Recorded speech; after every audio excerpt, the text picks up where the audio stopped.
We are back for again the most anticipated thing you will want all week since lockout has lifted. It is Rage Trade Mondays, the round 9 edition.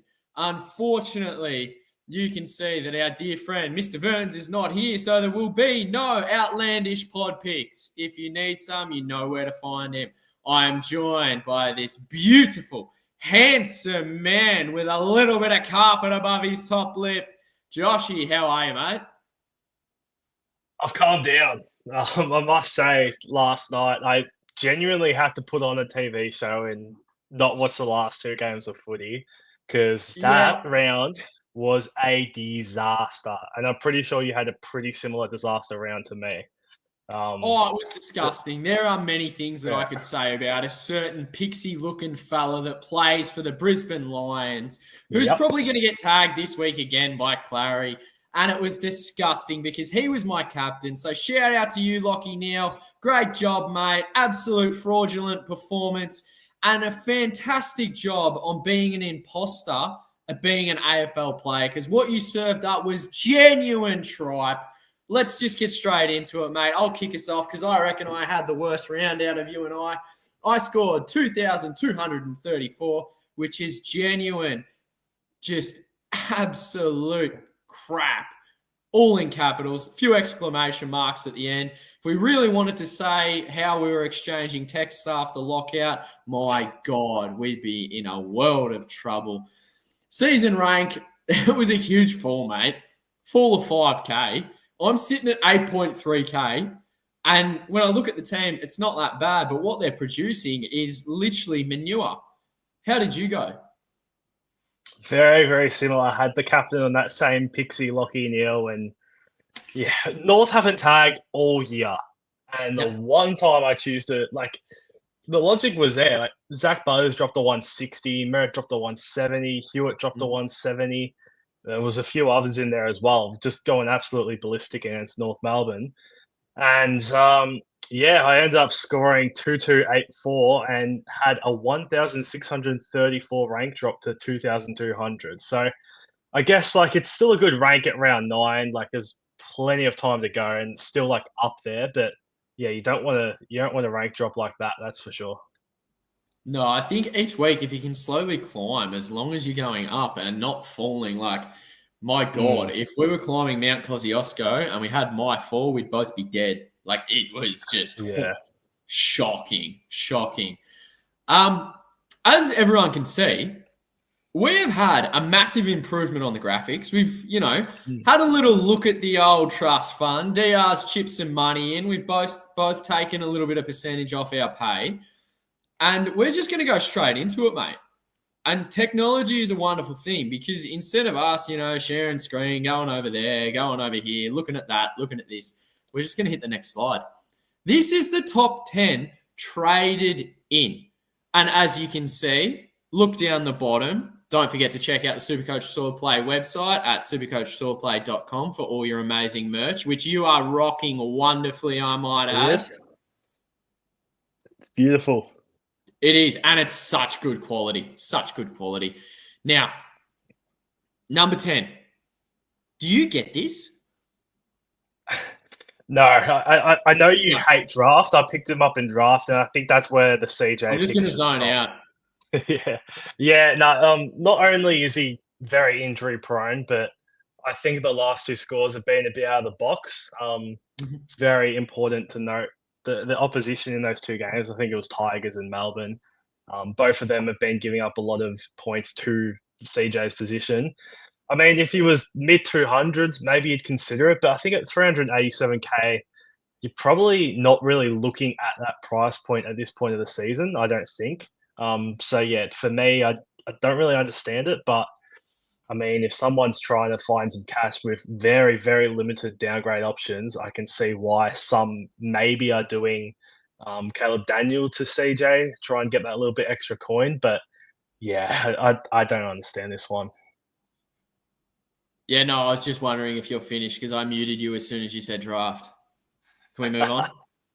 Yeah, we can. Yeah, perfect. Because CJ's not an option. I don't care what you're doing. Like, yes, I see the break even of -38. Yes, I see 387.4K, 3 round average of 101, last of 132.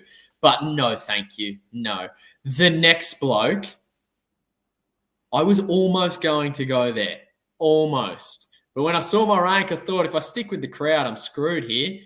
So I thought I might get a little bit, adventurous. Maxi Holmes comes in at a tick under 500K, was absolutely electric against the Giants. What's your thoughts on him, mate? I really like him. I nearly got him as well, but I ended up getting the guy we're going to talk about next, and he scored really well as well. But yeah, Max Holmes is one I really, really like, and it's also because of the Geelong run on the way home. Like, you're getting him at sub 500. He's probably a really good chance to be top 8. And in the run home, they have Richmond twice. They got North. They got West Coast. They got Essendon twice. They got the Saints. Like, it's a very, very friendly draw, and one that is making me seriously consider getting him this week. He's probably the best option you can get under 500K, I reckon. Bailey Dale. Oh god. Oh, excuse me. Sorry, just a little bit of an itch, mate. I literally Max. There is nothing wrong with Maxi Holmes. I like. Yes, you can't say no to that. I genuinely do not think there is any issue with that, unless somehow you are just absolutely stacked in that buy round and you cannot possibly get another one. Like there is nothing to say no against him. But the next player, Josh Dunkley, I think he's a superstar. You brought him in this week. Why did you bring him in this week? I mean, I brought him in because this is someone that started the season. I think it was 603K. It was definitely above 600, or maybe just below it. Second banana, we know he's never going to get tagged with Lockie Neal, so that always helps as well. He was a little bit down in the last few weeks, but I think on average for midfielders, he's inside the top 10. So I thought at 5, I think it was 21K, I'd get him in. Had North Melbourne, worked out. I've got Melbourne this week. The run gets a little bit harder as the season goes on, but just purely because he's not the tag target and he's shown he can be a top 8 midfielder before, I got him in at the price. Do you now? Obviously, we don't endorse gambling. Gamble responsibly. But I would be incredibly enticed to have a cheeky little look at what Brisbane are paying to win by 40 plus. Because after what they dished up, like Lockie Neal literally said in the post-game interview, they couldn't have played any worse. They could genuinely punish Melbourne and send them to the shadow realm. That's how angry they could be. Yeah, and at the Gabba as well, after drawing with North Melbourne, I think Melbourne's in a bit of trouble, to be honest. I think, this could be a little bit of a massacre. And I know from the abusive text messages I received from you that we're both Lockie Neal owners. It seems to be a regular occurrence. Whenever he goes badly, we just get, the blood pressure goes sky high, the expletives come out. But from everything that I've looked at, seen, read, heard, it seems like this tagging issue of Clary is going to stick. And I mean, you don't have to be a genius to work out who he's going to go to. The bloke that we both captained last round, and that's Mr. Lockie Neal. So I'm expecting a dud score, honestly. Give me a 70 and I'll take it right now. Yeah. He won't be getting to see it, that's for sure. Yeah, no. The next bloke on this list is absolutely basement price. I had to bring him in, go super, super early last week. And I know he didn't have good time on ground, didn't have minimal impact. But first goal, that was pretty classy, mate. Do you want to talk us through it? Well, obviously he's millions miles off the player of Nat Fyfe, but it reminded me of that Fyfe goal against Geelong when he stepped through those 3 players. I don't know if you remember it. It was when he had the headband and it was one of his better goals. But for a first goal, pretty impressive. Again, only had the 6 touches. One of them was a goal assist. So I guess he kind of did his role as that forward role. I liked him, but I do really feel like he could be either dropped or made the sub in the coming weeks, just with the players that we have coming back in your Gresham and Parish only a week away. If that happens, well, he's actually due to play this week, but we've got a VFL bye, so don't know if he comes in or not. But yeah, I don't think you can go early on him. I know you went double early on him, but Yeah. I'd definitely be waiting one more week before jumping on him. Let me ask you this.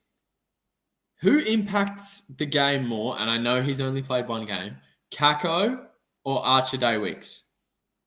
Oh, I think Kako still does. Like Kako's been down a little on goals, but it's just his defensive pressure.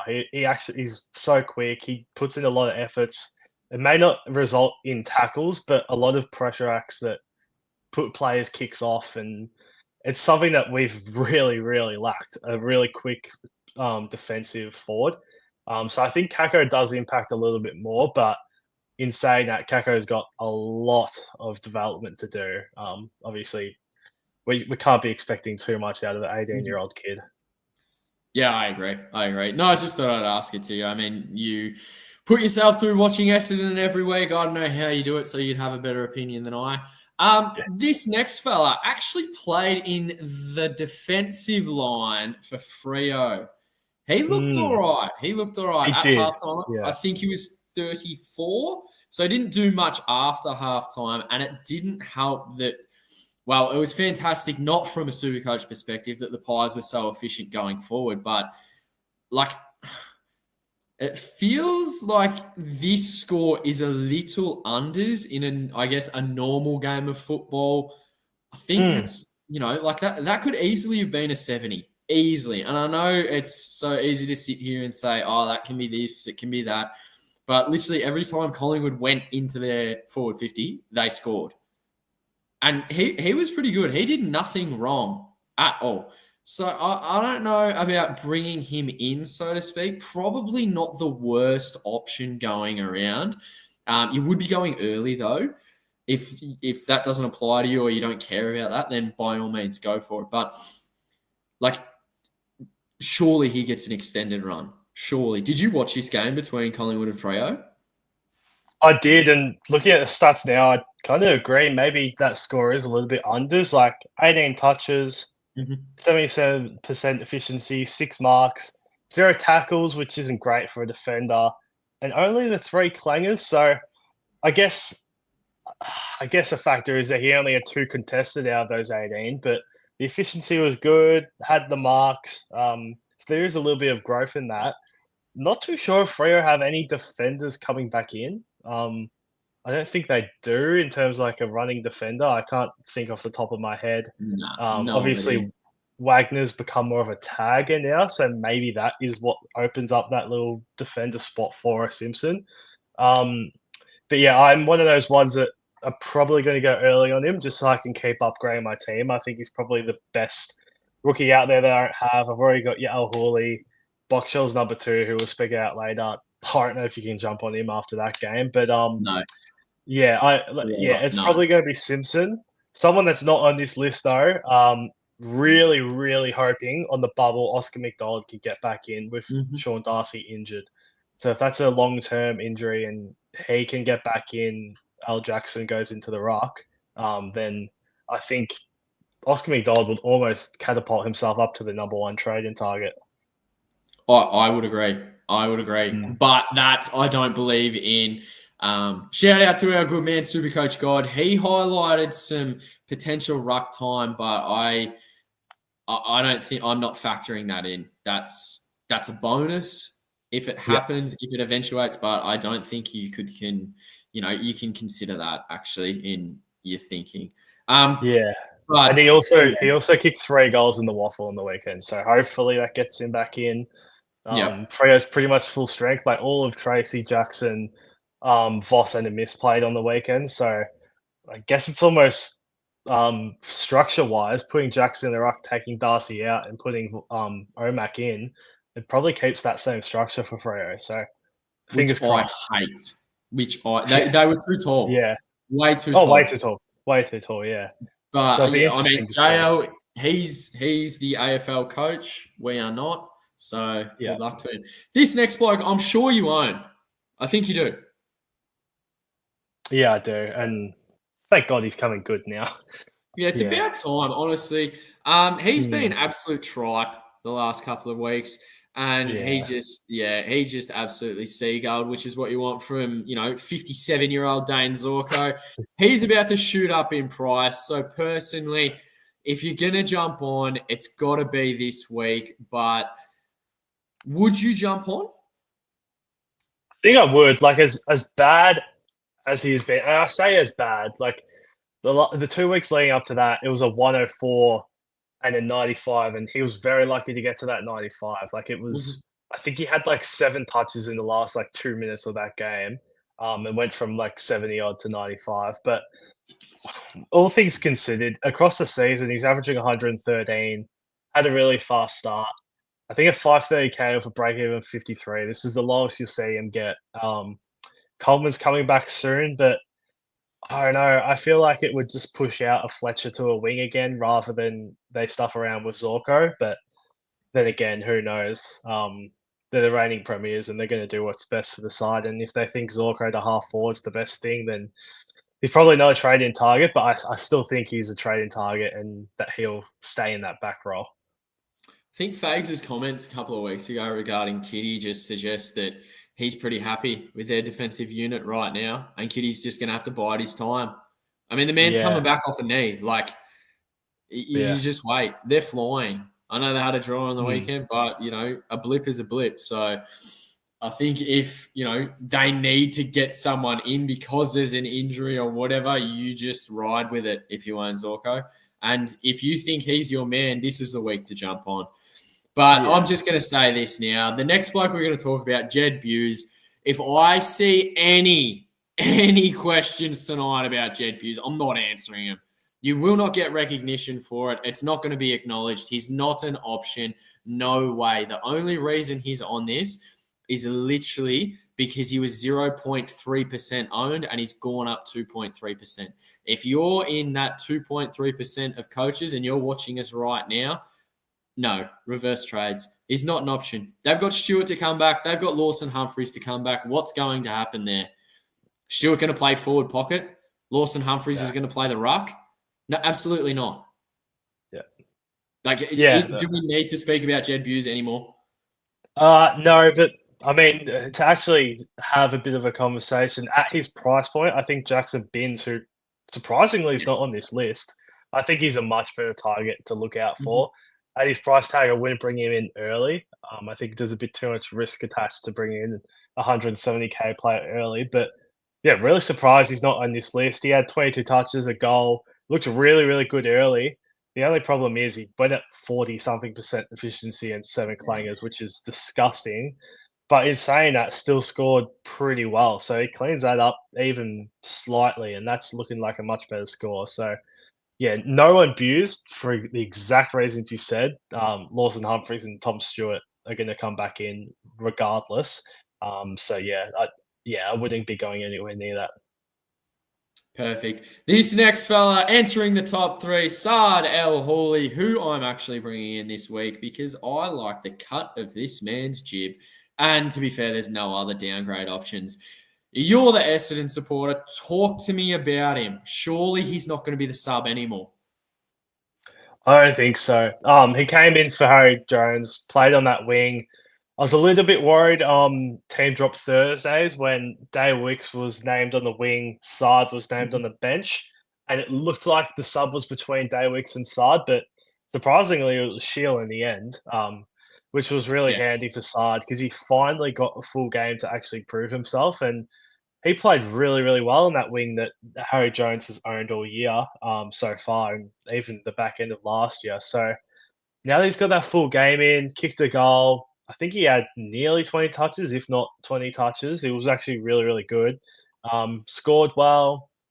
Again, in that non-sub or in that sub game that he played early in the year with 62% time game, he scored a 67. So he's shown he can score now. That's two decent scores from very limited opportunity.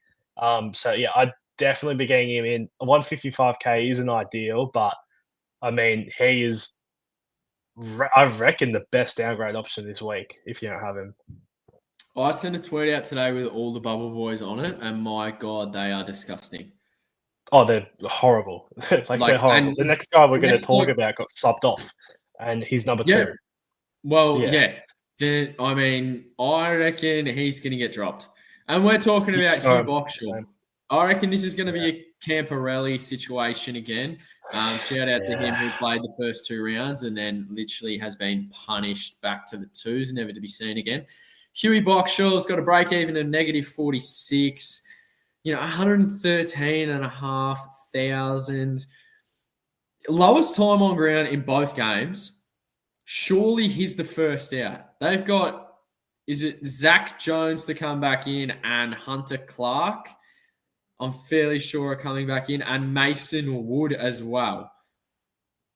So Mm. I would be extremely surprised if he holds. Yeah, I'd be shocked as well. What was it? He got subbed at half time, was it? Or like, or was it just? I don't know. Yeah. I don't know. Did he get subbed off? I think he didn't he? In the end. I don't think he did. I genuinely Oh, don't think he did. oh, maybe he No, it was didn't. Higgins, mate. Yeah. That makes it even Oh worse. yes, yeah, yeah. Yeah, So like yeah, he that's had. Yeah, it wasn't good. It wasn't good at all. I'm pretty sure in that last quarter he played sweet f all minutes. Like it was. It wasn't good at all. he had more time on the bench than on the actual ground. I think it was Yeah, it's 60 minutes game time and 62 minutes on the bench. Like that, what's the point mm, in picking the kid? yeah, yeah. It's pretty stiff. It looks like he's like Sardis, where Ross has pigeonholed him into just a centre bounce mid. So when obviously they've got their best midfield in there, he's going to sit on the bench rather than go to a flank or play on the wing. He might have done that a little bit during the game, but yeah, I think he's been pigeonholed a little bit, unfortunately. Have a guess what his time on ground was in the last quarter. Just random The- guess. In the last quarter, I reckon it would be 40s. Like I barely saw him on the Go ground. lower. So oh, far out. So that's what I mean. That's why I thought he got subbed out. It's probably like what 35, 30, Go lower. 20. 29% time on Yeah, ground. yeah. Like that screams like have a rest, mate. Like But just what I don't get is the Saints lost by 2 goals. Wouldn't you want to be rotating your players more than that? Like a you fresh think box. so? Yeah, he might be a C grade, D grade mid, but I'd rather a fresh C grade, D grade mid than running my A grade, B grade midfielders into the ground. Like, I don't know why he wasn't used more than 29% in the last quarter in a close Like game. It's not like they were blown out. It's not like they had a massive lead. That's the writing on the wall, isn't it?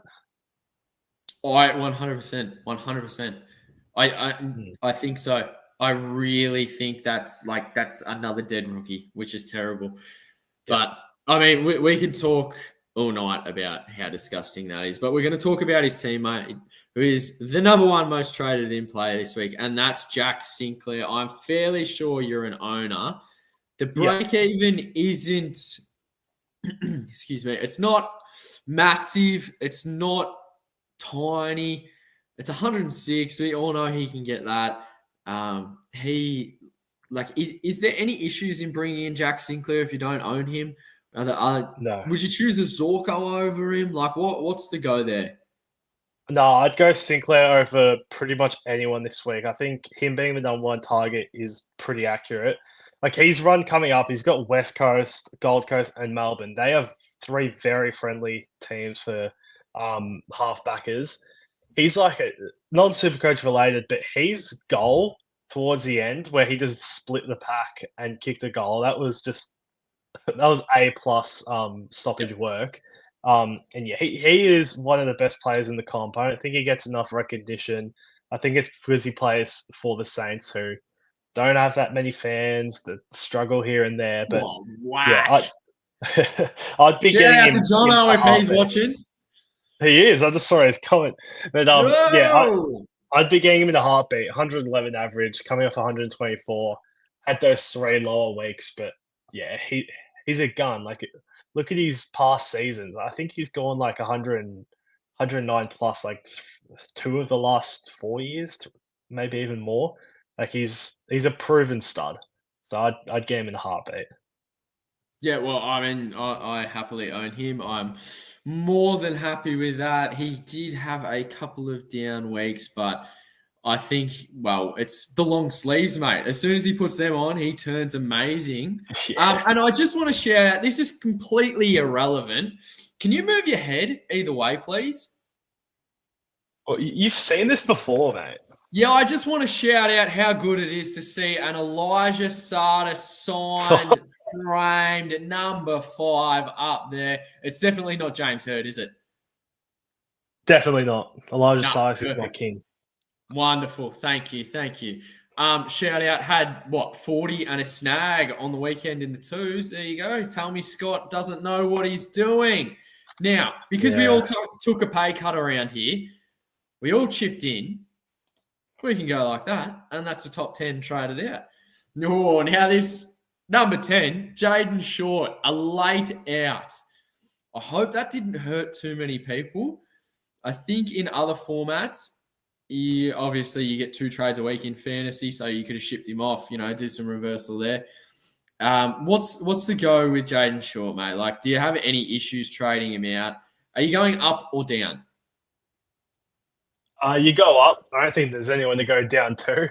I Mm-hmm. mean, this might be someone that those people that are getting CJ in might be going from, I guess, making a little bit of coin, same position. But 111 break even with Jaden Short, I think you just cut your losses, take that 434K price tag, and you get rid of him.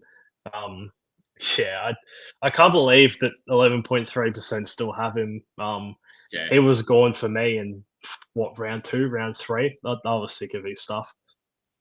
That was such a hard own. Such a hard Oh, it own. was disaster. Now, anyone that knows me that's in any kind of private DMs with you and I will know that these two are literally your doppelganger. So I'm going to bunch them both together. Sam Powell-Pepper and Clayton Oliver, mate, because the similarities between you three are just insane. What's going on here? Surely you're going up with both of them. 100%. SPP 111 break even. It's time to go. You only lost that 3.5k. You Mm-hmm. did have to cop a 53, but really not the end of the world. He made you. He got to 389k, so that's 209k ended up making for you. One of the best rookies for the season. Time to Yep. go. Go up to anyone really if you can downgrade another player. And same thing with Clary. Like it's saying something about where he is at as a player now that he's become a tagger. Like this I is know. someone that what, a 4 or 5-time All Australian. Like what a Yeah. fall from grace that he is now their tagger. Like it's sad to see. I thought we were going to get not the old Clary back, but I thought we were going to get close to it with how fit he was in the preseason. Had a full preseason, looked a lot more better, not only physically wise but mentally wise as well. But yeah, I think with a 109 break even, when he's tagging now, and Goodwin's confirmed that it's probably going to keep going on, yeah, I Mhm. think it's time to go Clarion. 457k, that's a price tag that only takes a little downgrade from a rookie, and you can get to pretty much anyone you want in that midfield, besides your Bont and Butters. Is he the highest paid tagger in the history of AFL? Yeah, he would definitely be. Which just yeah, Like, oof. again that shows how much of a fall from grace he is. Not only all Australians, the best and fairest, but he's on one of the richest deals in the AFL, and it's because he commanded it at the time. He Yeah, was a absolutely. star. Um, and yeah, I think there's still teams that think they can fix him, and they'd probably offer up a first rounder or even more, just because they know the caliber of player he used to be. And let's face it, he's only like 27 years old. It's not like he's at the twilight of his career or anything. But yeah, it's pretty sad to see, to be honest, the player he's become. Oh, absolutely, mate. Absolutely. We won't keep talking about that, or else we'll all get depressed and sad. Connor O'Sullivan, what are we doing with him? Surely you're going up. He's made what, roughly off the top of my head, is it 162k, Hmm. 172k? Is that right? Surely you're going up. Yeah, around there, and yeah, again going up. I feel like this is someone that should have gone out um, a few weeks ago. To be honest, Yep. I'm surprised people still have him. He was one of my biggest misses of this season. He has been one of the better cash cows, especially down back. But yeah, it's definitely time to go. Break even 92. Tom Stewart, Lawson Humphreys returns are very close, so probably going to get a little bit less ball down there as well. But yeah, time to cash him in. Elijah Hewitt, mate, after his very, very good score 2 weeks ago, he pumped out a 33. Yeah. You can't really go down, can you? Like, what are you going down to? And I wouldn't trade at all. Like Yep. 46 break even. I still would back him in. Obviously back home this week against the Saints, so not the toughest of matchups. And I mean, he showed what he can do. Like it's not just that one out of the box score. I'm pretty sure he's had a couple of decent scores this year. So yeah, I would definitely be keeping him. And as you said, if you do trade, it's probably it's probably up if you can. But yeah, who do you go to down? You're not really going to make too much out of that, I don't think, at this stage. What about his walking giraffe teammate in Matty Flynn? Yeah, he's got to go. He's got to Perfect. go. That's yeah. No, Yeah. like break even of 97. I mean, if he drops like what? If he drops another 80, that's not the end of the world. But I think that experiment has failed. If you own Kako, are you holding? Um, I at this stage am trading. Um, Yep. and I'm holding the next guy we're going to speak about if he holds his spot. But if the next guy we're about to speak about, if he doesn't hold his spot, then Kako is going to be the one that goes, I think. Um, but yeah, I think 49 break even. Like I know he's coming off a 30, but it's not get out of Kako time. Like it's not must get out. But if you can cash him in, and I say cash him in, he's 234k. But if you can get him to someone, I would trade. But it's not a must out. I don't think. I still can't believe he's owned by 51%. Yeah, you know what it was? It was that 4 goals in the preseason against Yeah, Geelong. that was, So, such a yeah, joke. I'd love The one of next those games. that would be well, I wouldn't. I ditched him, so nah, he's like, don't worry about it. He can go play twos for all I care. Caden Cleary, surely that's a hold, isn't it? Like just this week. Yeah, I think it is. I think it is if he holds his spot. 55 break even, that's not bad at all. Well, I mean, 35 is a disaster, but I mean, this is someone that did 30 a few weeks ago and then went 2 good scores after that. So, yeah, I think he's more than fine to hold. well, the Sydney Vest is literally owned by Angus Sheldrick, so Cleary should be fine. Yeah. And to be honest, if he can shake that first, Sheldrick's someone we can look up in the next 1 or 2 weeks. I don't know what his Yeah, break even agreed. is currently at, but he's come on now twice as a sub. The week before, I think he came on very late, kicked a goal, had a few touches. And then against us, he came on pretty early and he was really good. Like, I think Patton got subbed off at half time and Sheldrick For a definitely solid held his own. 6. Yep. Yeah. Yeah, Sheldrick definitely held his own. So, I mean, he's one that we can maybe keep an eye on. But then again, Callum Mills coming back soon. He'll probably just come straight out for him. Oh yeah, but Callum Mills literally like Mm, what? He'll be out for 7 weeks with a torn hammy after making breakfast. Like yeah. phew. I'll see it when I believe it when he actually plays a consistent amount of footy. The next two, obviously, it's Caleb Daniel and Riley Bice going. Well, Caleb Daniel is number 2. Riley Bice is number 1. I think most people. I don't think a lot of people will be trading both. I think a lot of people will be thinking, whatever works better for their team structure. If they can get a forward or a midfielder, they'll be trading Daniel. If they can get like a top line defender, they're trading Bice. Is that fair enough to say?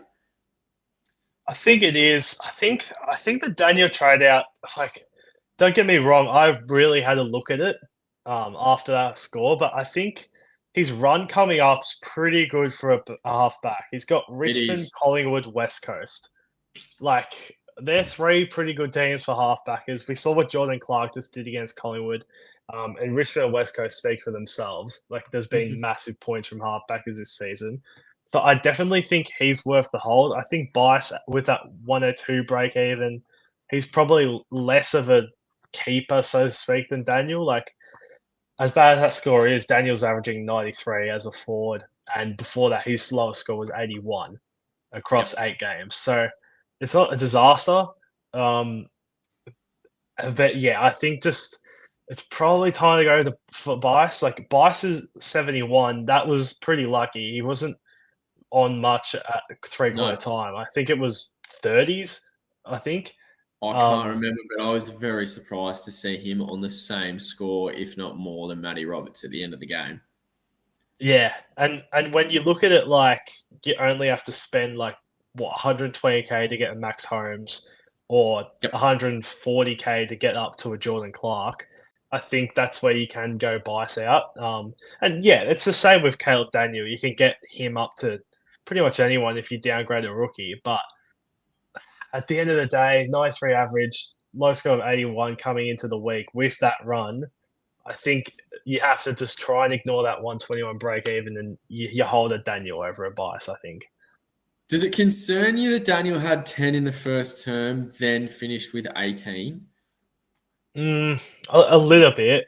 I know 'Cause, he was yeah, off the ground for quite a while with a blood nose, but like, the first quarter was all I watched because I was obviously invested in the game. I had Dunkley, had Ashcroft, had yep. Neil, had Daniel, had Sheasel. But when Neil was on like 15 a quarter time as my captain, I was like, stuff this round. It's already been a disaster. And I stopped watching. So I only saw that 10 disposal first quarter, and I was almost ready to say to you on the messages, are we finally going to stop getting the questions of should we trade Daniel? But to my Nah, we'll surprise, just get finished on heaps. 51. So yeah, it's a little bit concerning, but I think that run you just got to hold him. Any run that you've got Richmond and West Coast in your next three, I think is worth a hold. And obviously the Pies give up heaps to halfbacks. And I also think like they always play well against us as well. So the only is, and I've heard David King talk about this. Is there any chance Caleb Daniel gets dropped? Is there any chance of that? Yeah. I mean, Clarko dropped Zach Fisher last year when he was playing this exact same role. Mm-hmm. I just think like Caleb Daniel, like I know he got dropped to the Dogs, but an all Australian player, Premiership player, I feel like that's what North need. They need that mature player down there that has had Premiership success. They did it with Parker in the midfield and also Darling up forward. I think that's something they really targeted. They're pretty vocal about it in the preseason as well, targeting those guys. I know they also had your Jack Viney's on their radar, and even Pendlebury was on their radar as well. So I think for that reason, they're going to keep playing him. I think it's also a really good sign that he hasn't been made sub yet or subbed off yet. But I mean, obviously, if he is to get dropped come Thursday night, it's a very easy decision just to trade him. But I don't think they're going to just purely because of the leadership and senior head type player. Some of the execution of his handballs, my God, it's just turnover city. Yeah. But yeah, no, I heard that today. Thought, I Yeah. mean, valid point. They analyze a lot more football than I do. We're going to get to some questions now, mate, because we got through that fairly quickly. First one, geez, Pro sent this in literally an hour before we kicked off. G'day, lads. I'm ragging that I didn't bring Cherry versus Brizzy in because I was playing the value game, went Warner. Now I'm going to sell my fat cash cows for the best VCNC in game. I know a certain other someone that may or may not actually be live with me at the moment that sent some colourful messages. Was pretty good up until halftime, but my God, that last quarter turned you into an absolute demon. Pros next one. We've talked about Cooper Simpson. He also did take a sickie because it's Monday. Wait till I call your employer and tell them all about this. Andy Harlan says, I traded Nank for Marshall. What do you think, Joshy? I think it's good, although I think it's very lucky to get to that ton. It wasn't Oh, looking when he was great. on 28 at halftime, oh Yeah, my God. wasn't looking great. And TDK's been giving up a few points to Ruckman this year, so whether that gets a bit harder for Marshall, I'm not sure. But he's got West Coast this week, so expect a spike score this week. But for the long term, I don't know if Marshall's fully back yet. I know he's had a few spike scores since that really low patch, but still doesn't look like the Ron Marshall of old. Yeah, understandable. Roddy Todd says, "Hey boys, thanks as always. Major question for the week. Would love to hear your say, Caleb Daniel trade or not. We have answered that. Thank you, mate. CJG, Meek Bice gone.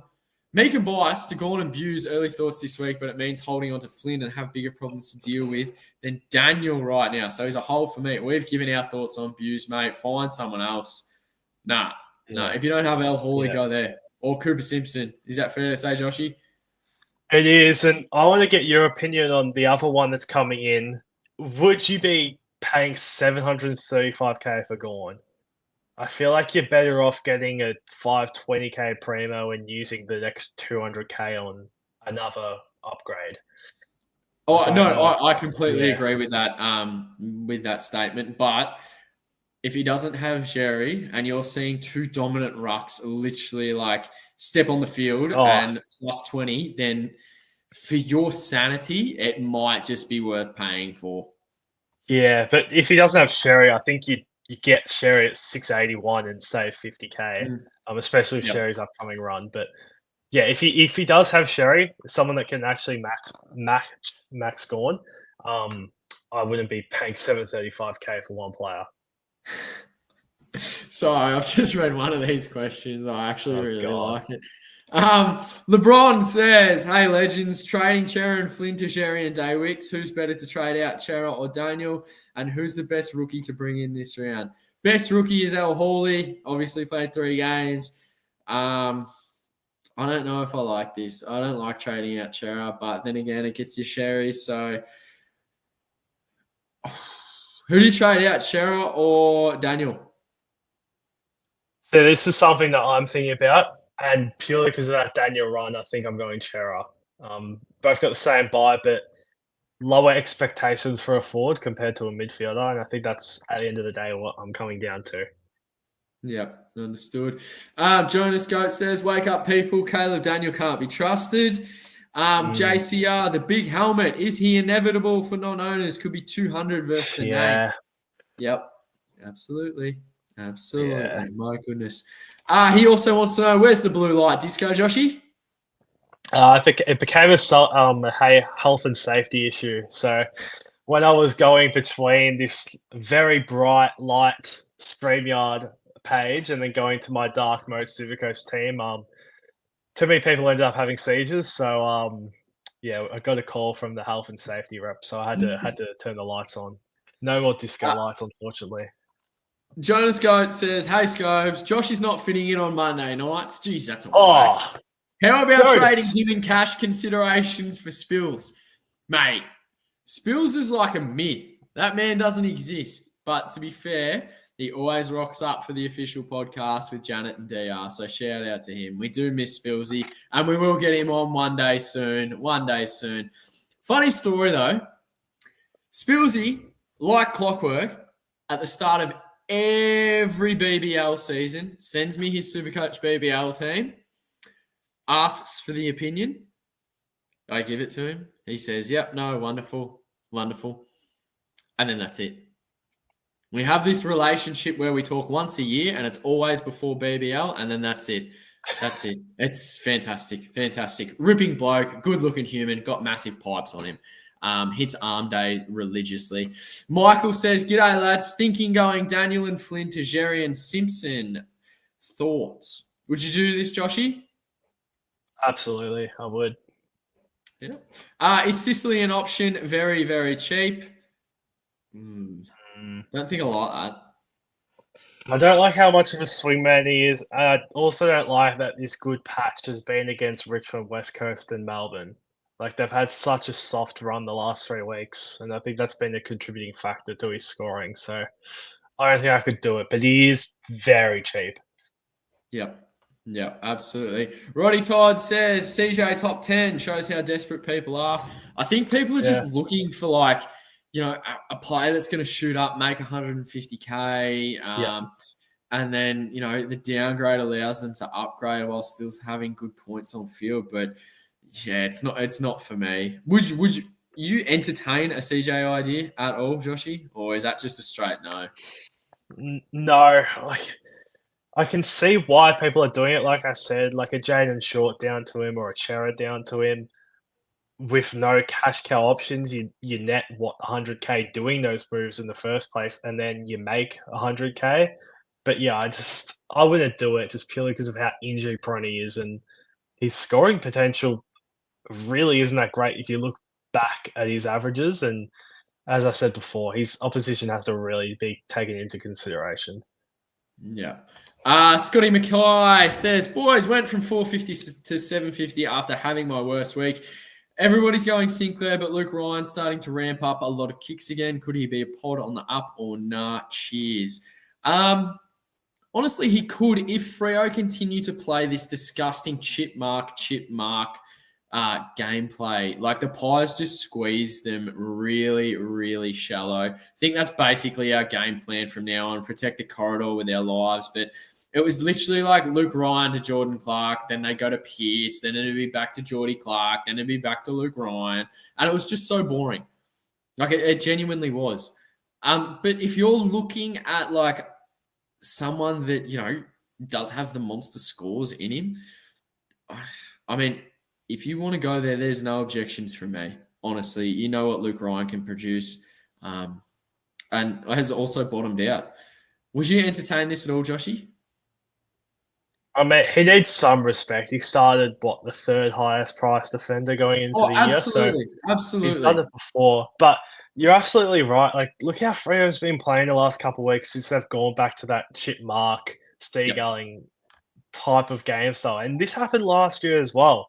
Jo had that massive press conference where he said that a lot of some players are basically stat padding and it needs to stop. And we saw a correlation directly after that where Luke Ryan's scoring dropped off massively compared to what he started 130 average across the first like 7 or 8 games last year. I Yeah. mean, and he really dropped off. So he's so cheap, but I mean, this is someone that got subbed off like 3 weeks ago after like minimal impact and was no good. So you'd be a brave man, but with the downgrade options that are not popping up at the moment, is this a type of player we have to go and get? If he doesn't have his Yeah. shoulder strapped, then I'd be more interested. Is he a bit more pudgy this year? Like he's always never been your super fit player. Mm. Is he a bit like more pudgy this year? Are you noticing that? No, as if I watch Frio games, mate. The only game that I watched was Thursday night. No, thank Yeah. you. And did you notice it? No, I was too angry because we were playing terrible. No, What playing absolutely. The terrible only with the only 4 of your person I best players noticed was rested? Brayshaw just literally handballing it 4 million times. That was Yeah. it. I still scored 150. Imagine if they were Oh, kicks. imagine if they were kicks. Yeah. Hawksy says, "G'day fellas, going bias Daniel to El Hawley and Sinclair could be the most generic trade I've done. Can you find do one of them and another one a rookie? Yeah. Keep one of them. I feel I like think I'm biased Al prefer. Hooley gives you enough cash to go someone else up to Sinclair. Yeah. I think so. Yeah. Pro says mid-season draft players post round 11. Yeah. Hurry up. Looking forward to buys, to be honest. Yeah. Feel you, mate. Yeah. Best 18. My team needs it. Jeez, you absolute weapon. This bloke is a full-blown deviant. Sneaky fella. He says, genuinely feel betrayed seeing no romantic lighting. You know how to get in Joshy's inbox. Go get him, mate. Hawksy says he's got 192K left. He could boost Flynn to someone. Yes, he's got him and was considering maybe Sicily at 473. No, like his trade was like why can't you just go one of Bice or Daniel to El Hawley and Sinclair and like just keep Flynn for the week? Mm, Yeah. yeah. Yeah. I reckon. Yeah, I agree. TTSC says, "Hey lads, love your work. I have 7 premium forwards, so thinking Daniel DeGere absolutely breaks the bank, but I don't think I can watch him any longer as a non-owner. Thoughts? If you can get Daniel DeGere in one trade, oh mate, that's not a question. That's a lock. Yeah, I agree. Absolutely. Rookie coach, shout out to him. Go and check his channel out. Go and check him out on Twitter as well. Such a lovely individual. The boys, is the Sis Dog back or has he been having spike games with Barras and Scrimshaw out like CJ? As Joshy said, yo-yo could go forward. I mean, sometimes that's amazing. Might kick you the match winner, but I'm just not loving that. I don't, Hmm. yeah. No, I'm not on Sicily. You're against Sicily, aren't you? Yeah, and because there's been so many questions about him, I'm looking at his stats just to get a bit more of a gauge because I haven't actually been following that much. But going into Richmond and Melbourne, he was averaging 90.4, was coming off a 75 and 74 against Geelong and West Coast. Yes, he's gone 111 and 121 the last 2 weeks, but against Richmond and Melbourne, I don't know how much you can read into that. And as Rookie said, Scrimshaw and Barras have been out. As soon as they come back in, Sicily is their best defender in terms of a forward. So I feel like he's the one that is just always going to be the one that swings down there. So I just can't do it for the swingman role he can play, and also the fact that he's got a bit more of ball to share with those two back there. Yeah, wonderful. Hawksy says he doesn't want Sicily to be a trap either. Mm. Oh, here we go. This has just opened up a can of worms. Let me tell you a story. Sit down, shut up, and get on the Bailey Dale train, Joshy, because we are going to launch so hard and fast into it, mate. It's going to be fantastic. Since 2023, Bailey Dale has played a total, I'm fairly sure, could be wrong, made a tweet about it, can't remember it, can't be bothered to find it, 14 games at Marvel for an average of 112. Now, if you take one of those sub-affected games out of it, it drops down to 105. He's 494K. They have 9 games left at Marvel. 9 games. Like that, fixture gate. I know Collingwood have got to travel outside of Victoria 2 more times for their entire season, which is an absolute joke, by the way. Like, come on, AFL, since when do we travel? 2 more extra times. Disgusting. But Bailey Dale at 494K, I am all aboard for. I've never owned him. I am so ready to get hurt, and I am so ready to be here in exactly a week's time, just losing my absolute marbles at how I traded in this bloke for a 60. But personally, I'm all for Bailey Dale, purely looking at statistics and taking the emotion out of it. But yeah, that's my spiel, mate. Do you have anything to add on Bailey Dale or anything at all? Well, looking at his fixture that you just brought up, it is pretty crazy that he's only got 4 more games outside Marvel to finish the season. But yeah, I think the reason that you're so big on it is because you haven't had him yet. Yeah, no, I'd never owned him. No. Yeah, and I think that's maybe why that you're not too against it. I mean, put it this way: would you rather Max Holmes or Dale? That's I an interesting genuinely one, I can't get to reckon. Max Holmes. I'm like 600 short. Are they like the same price? That's a bit No, stiff. no, no. What is Dale? So Dale is 494 compared to Holmes 498. Jesus, you are cutting it fine, aren't you? I know. I know. But Yeah. that's I could trade Ned Long and one of Daniel or Bice, but I want to keep that upgrade going. So And to be honest, like looking at his fixture as well, like Essendon twice on the run home. You got St Kilda in there. You got yeah, Richmond. You got West Coast. You got North. It's a very good run home. I might have to reconsider on the Bailey Dale. I mean, so far this year, as you say, Marvel 127, 81, 93, coming off 2 120s. It's and not the worst, loves the cheeky kick in. but all right. So put it this way: you had the money, Max Holmes or Bailey Dale. Because I feel like that's something that a lot of people in the comments are going to be debating this week. I agree. Geez, we're spending way too much time on some bloke that I'm trading in when I'm absolutely shithouse at this game. Right. Answer me this, and I'll answer you that question. Does Holmes get tagged this week by a Bergman or a Drew? That's the problem with Holmes. He probably is the number one tag target now. So if he gets tagged, I'm 100% in on Bailey Dale. Price, Yeah, not an but issue. you don't know that until they play there. That's the only problem. But Bergman was really effective against Dawson. Now Really they've got effective. two of them. That's what I mean. Yeah. Although Drew, I don't think Drew has tagged all year. I actually don't think he has. But yeah, now that Bergman's actually tagging, it could be a concern. But I don't know, maybe it was just a matchup thing. Like Bergman's pretty similar size to Dawson, both really good in the air. Maybe it was just a one match thing because Dawson typically plays pretty well in the showdown. But yeah, you bring up a great point. Who are you going to tag from the Dogs? It's Bailey Dale. Oh, sorry, it's not Bailey Dale. It's Bont. Or if you can't find someone to get that size, it's Ed Richards or it's Libba or it's Trelaw. Yep. It's never really going to be Bailey Dale. So yeah, it does make sense in that sense. 494k break even in the 40s to the moon. Right, Daniel Green. Hey lads, hope you're well. My trade's looking like out. Max Hall, Caden Cleary in, L Hawley, Josh Dunkley going to hold bias this week against Blues. Should have a good matchup. Oh mate, tick, tick, tick, tick. Easy, simple. Yes. Tigers, what a win. Brown, wow. Same wins as Swans right now. Yeah, shout out to that.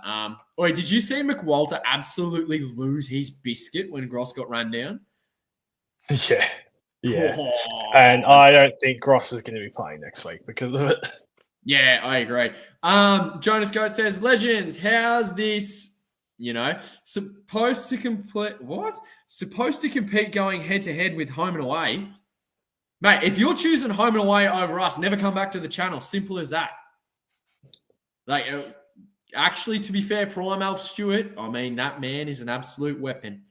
John O'Carroll says, Boxall did look like he had a run with on Walsh at times. Also, it was a high stoppage game on Friday, and there was numerous stoppages on the other side of the ground could have hindered him. Jono, in the nicest way possible, if you're playing less than 50% time on ground as a rookie, what's the point being there?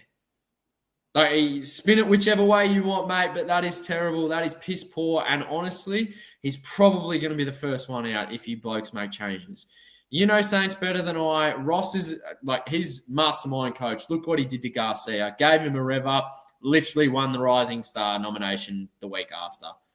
But that's just my opinion. I wouldn't touch Boxall with your team, mate. No, thank you. Michael says, Pro, Tigers were bloody lucky. Umps hate Harley. Oh, now we're getting into it. I mean, I don't watch West Coast. Except for Ryan Marriage. My God, did anyone see that last quarter? Joshy, tell me you strapped in and saw that beautiful man go bananas. I could. Yes, you did. I know you did. I would say every week that goes on, I hate Bailey Humphrey more.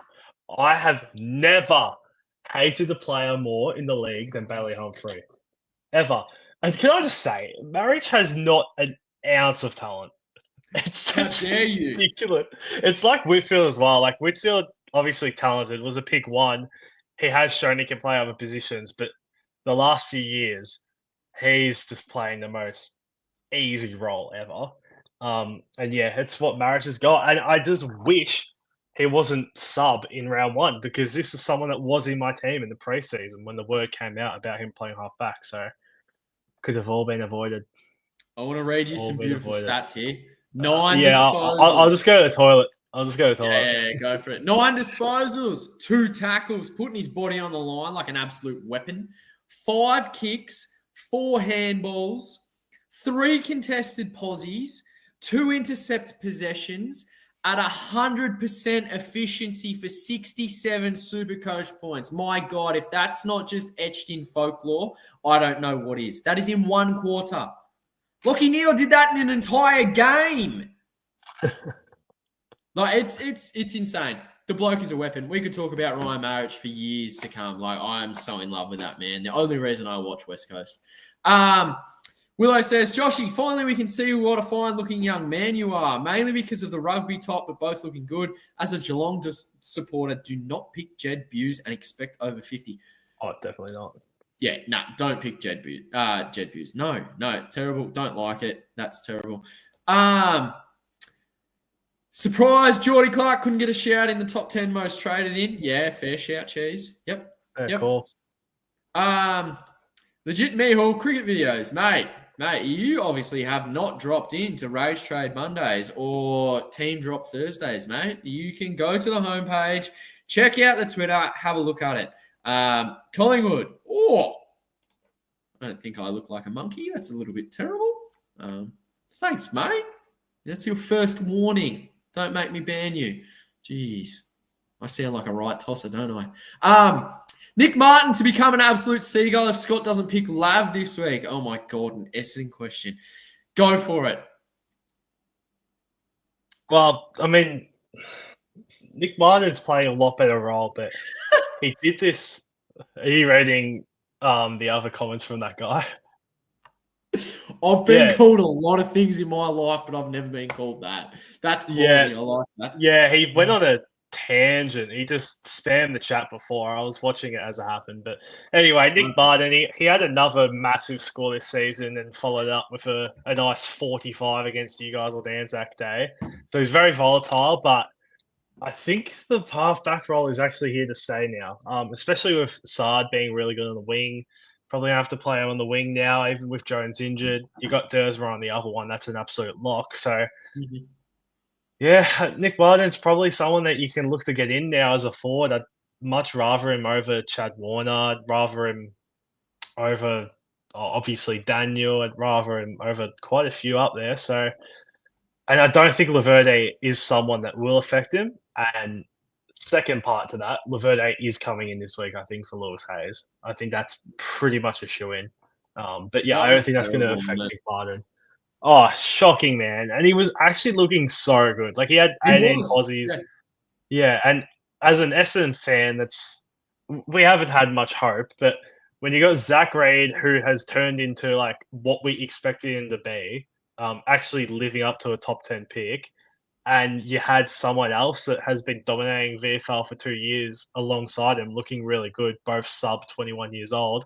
You're like, are we actually starting to build our backline here? But ACL, so stiff. So stiff. Oh, it is, mate. It is. Terrible. Theo, either of the three, says Foss and Daniel Fassad and Nick Martin. Are you ticking that off, Joshy? I am. Lovely. He also says, hope we're good. We hope you're good as well. Aqua, evening to you too, mate. Cheese says, guarantee Kako scores a spike score as soon as we give up on him. Yeah, I mean, fair. Probably going to happen, yeah. That's all that happens. Oi, this bloke sends me a message, right? He knows that I've got Newcomb, and he says, oh, Newcomb's killing me, blah, blah, blah, blah, blah. Shout out, Newcomb's a fraud. Come at me, Hawk supporters. I'll fight you all. And I'm like, yeah, mate, Newcomb's just terrible. Absolutely disgusting. Like, what's he doing? Game finishes. So Cheese is ripping into Nuke with me. I think, oh, yeah, Cheese has got him as well. This is wonderful. Guess what he did? What do you do? He looped him. He played Lindsay over Newcomb. That's so funny. He's got and like, Dry Newcomb. Yeah. Who can predict a Clayton Oliver tag on Newcomb? But mate, I don't want to talk about it. I get too angry. Anyone that follows Cheese, he posted one of the funniest gifs in response to you I have ever seen in my life. It was so good. And shout out to Cheese. He gets a run in our other private chat with a few fellas. All good banner, but Jesus Christ, he's just a highlight reel, that bloke. He's so funny. Sense of humour. Oh, immaculate. But who loops Jai Newcomb and plays Xavier Lindsay? That's insane. That is insane. I can't believe he's done that. Like, there was no writing on the wall that Melbourne were going to use Clayton Oliver as a tagger. So, well, he clearly knew. He played me like an absolute fiddle the entire game. The entire game, we were both ripping in together, and then he sends me the screenshot at the end of the game and says, lucky I looped him. Yeah, nah. Sold me down the river.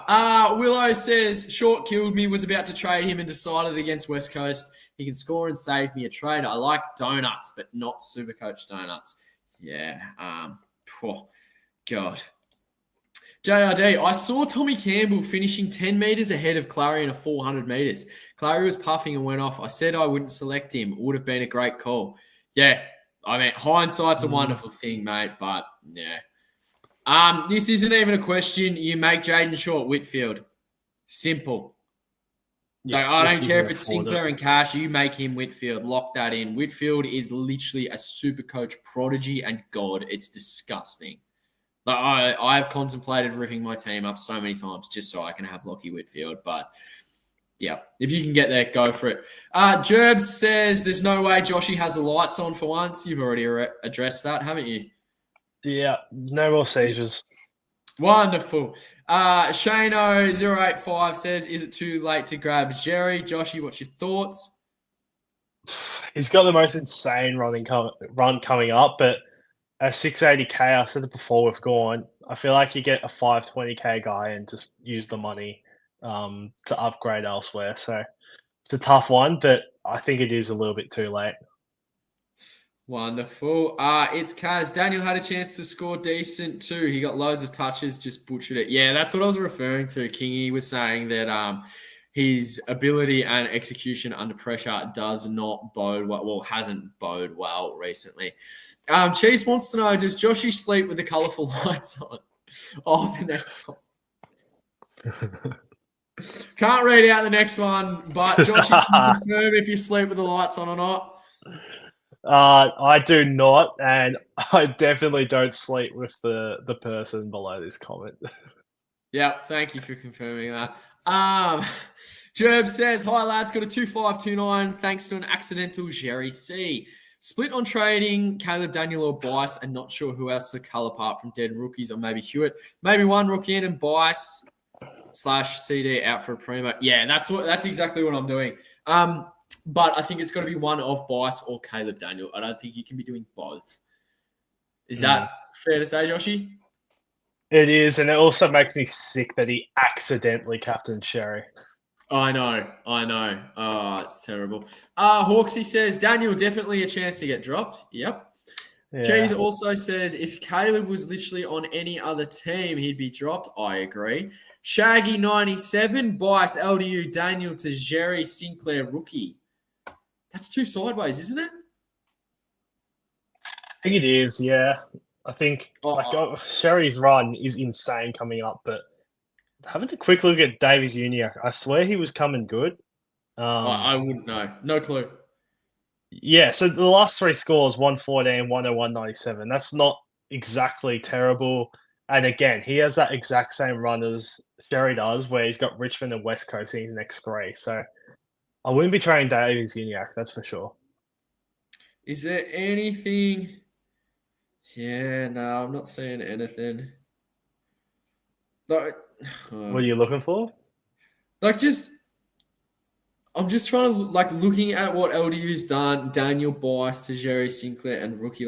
That's just looking at what LDU's done so far, what Bice has done, and Daniel. I know you said he's scored 400 million times in a row, and then literally poo-pooed the bed on the weekend. That it's just recency bias, I think, because when you trade in Jerry and you're looking at that mammoth score, then Sinclair and then a rookie, your team looks amazing numbers wise. But is it really worth the boost? I'm going to say no. Yeah, I agree.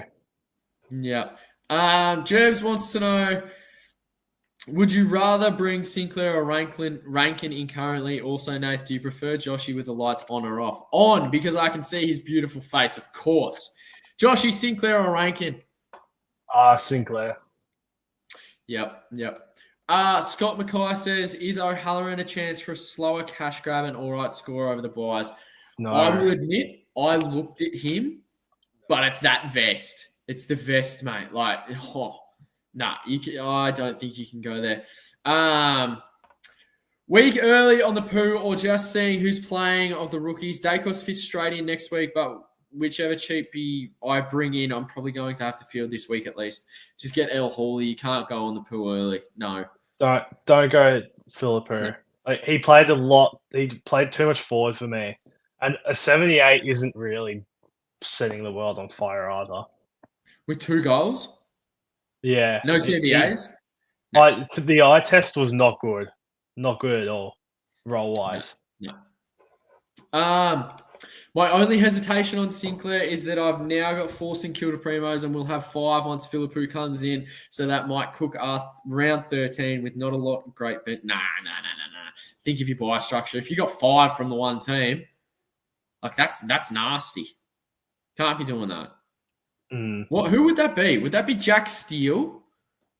Naz? Well, Primos. It would be Sinclair, Wangadeen, Malira, Marshall, and I guess Steele.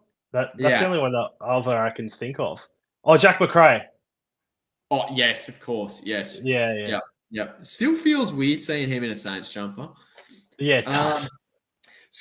Cheese says, Scobes' personal favourite beer while watching the Hot Pies. Mate, it's Carlton Draft or nothing. Come on. No seltzers or ciders. We're not of that variety. Wait, what's the issue with going Bice and Daniel both out? Must have turned up too late. It's just too sideways, mate. Like, choose one. Surely you can keep your upgrade cadence going. Like, personally, choose one. The one that you think is going to do the worst this week. And then if the other one just absolutely spuds it up next week, use them. Because, like, you got to have risk mitigation as well. Like, for instance, I'm going Bice out with a rookie, bringing in a Primo, a rookie, and giving Dale one last shot against Richmond. Like, surely. And if he gets an 80, I'm happy with that. Like, whatever, can play on. He loses his cash, but you don't burn a trade. Is a trade really worth 30 points? I don't think so. Like, in that scenario, obviously everyone's trades is different and team context is different. Dunkley to Merritt. Dunkley or Merritt? Merritt. I'd go Dunkley because the Merritt's break-even has to be high after that. He's winning the Brown though, mate, right now. He is, and I'm so relieved he didn't get suspended. But, oh God, I forgot because of that 170. Merritt's break-even's fine. It's 100. But he gets that. You're the cash gen guy though. Like, once he gets that 100 this week, say he goes 120, does that 170 then roll out, and then that 76 has a massive impact on his break even? Or so if he goes like terrible this week, that's what you're gambling on this week. So you've got that one. What was it? 172. Yeah. You got that 172. Then obviously you got your previous score. And then it's like, what do you think happens this week? If you think, I don't know, like, who do you guys have? We played Dogs, so it's pretty challenging midfield, but no tag. Yeah, I don't think he's going to get tagged. Like, say he goes 130, he's going to have a high-ish break even because the 160's gone. You're going to have that, what was it, 76? 76, yeah. I should know. I've got him in my team. That was disgusting. Then you'll have that, and obviously break even's going to go like be higher.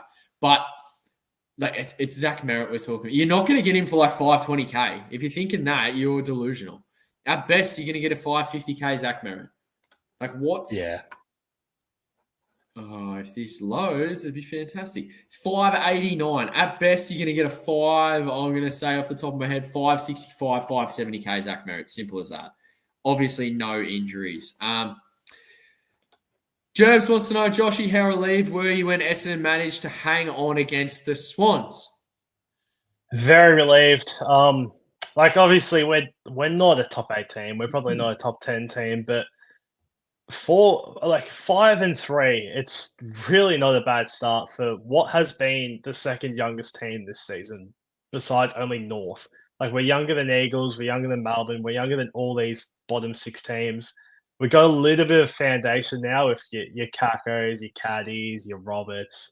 Nick Martin's still young, Zach Reid. So there's actually something to be hopeful about now.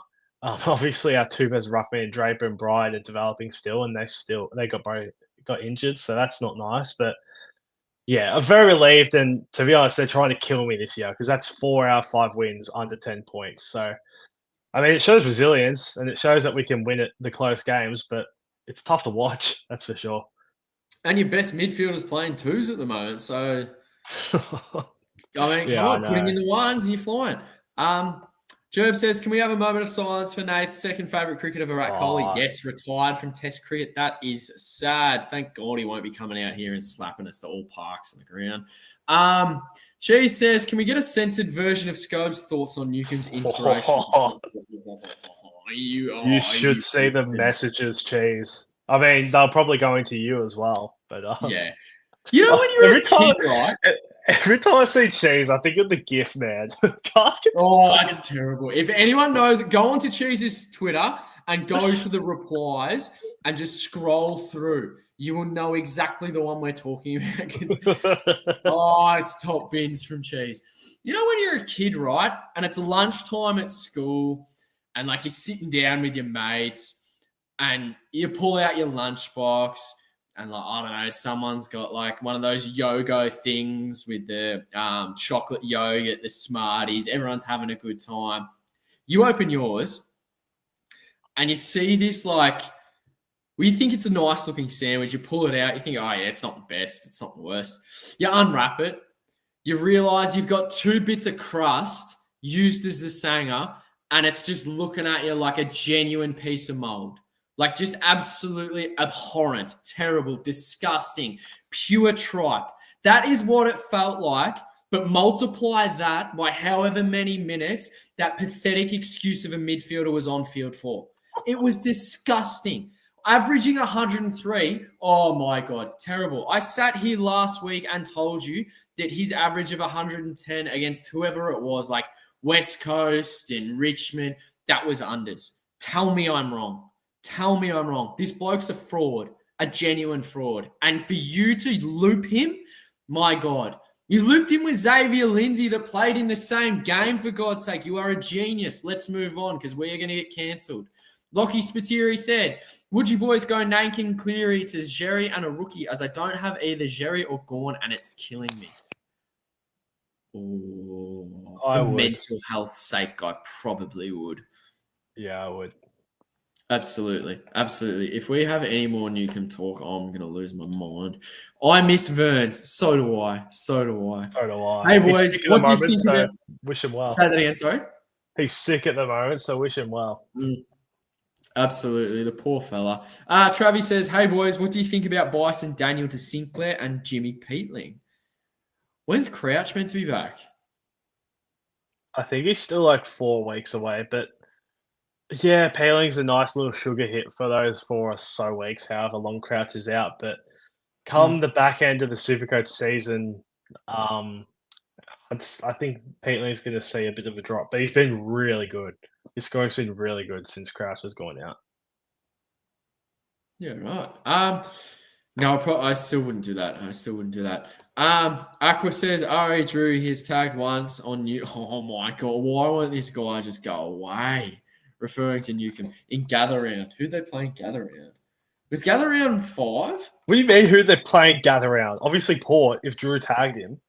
Oh, yeah, geez, I'm losing the plot. See, that's what happens when you pick frauds. It affects your sensibility and common sense. He's still scored a 104. Nah, that's got it. Someone at Champion Data owned Jai Newcomb then and bumped him up. There's no way he scored 104 with a tag. Lockie Neal is captain. Jai Newcomb, Moo Dang. That's terrible. I'll inbox you that.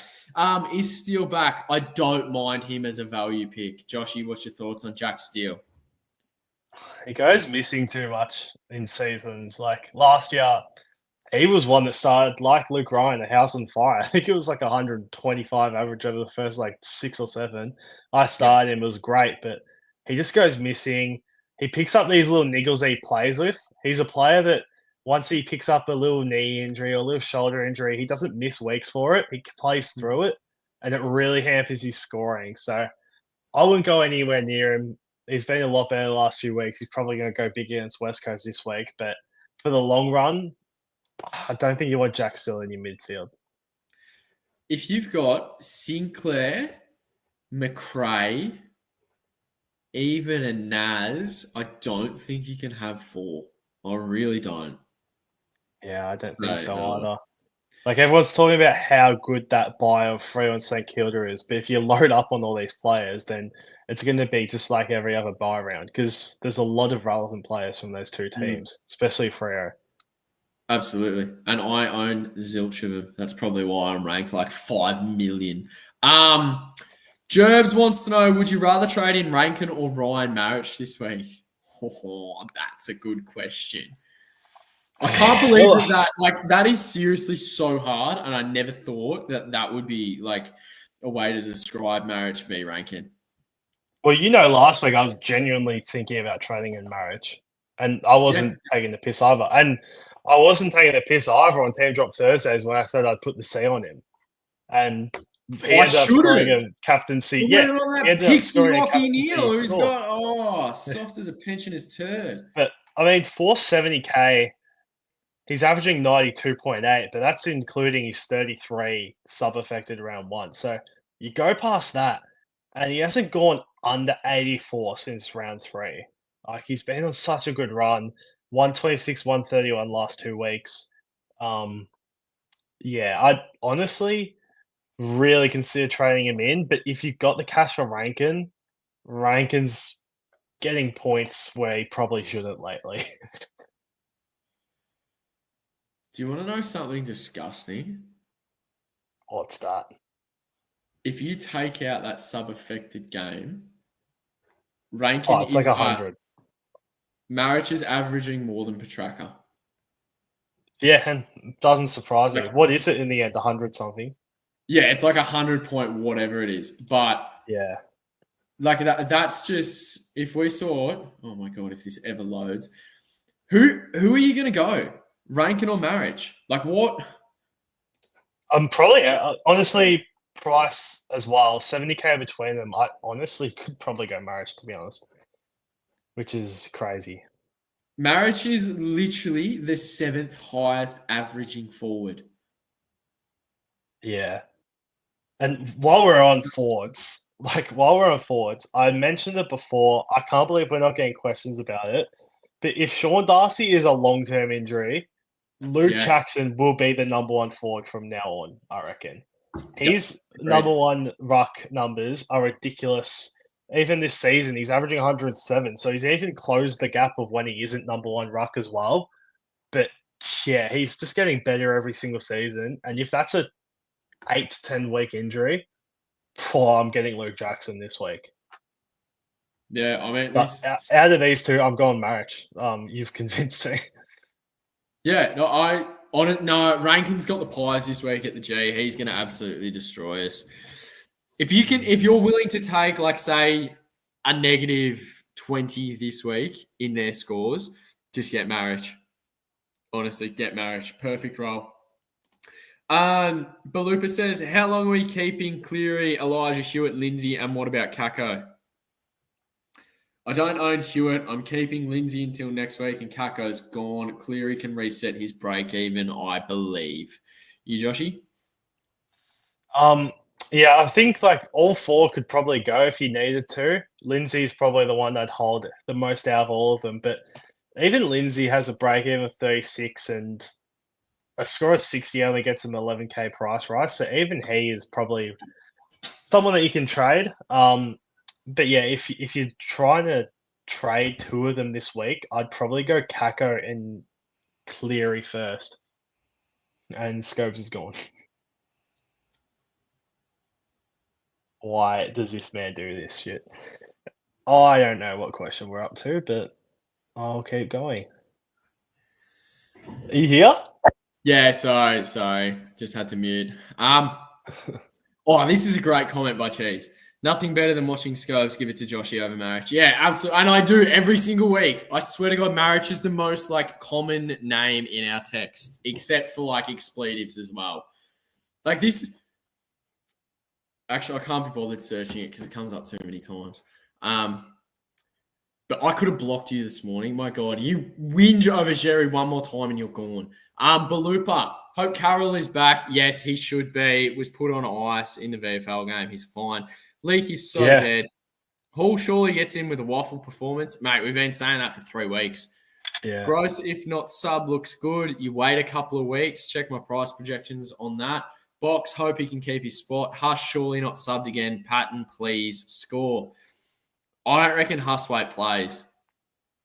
And no, Husway will play, but I reckon he'll be sub.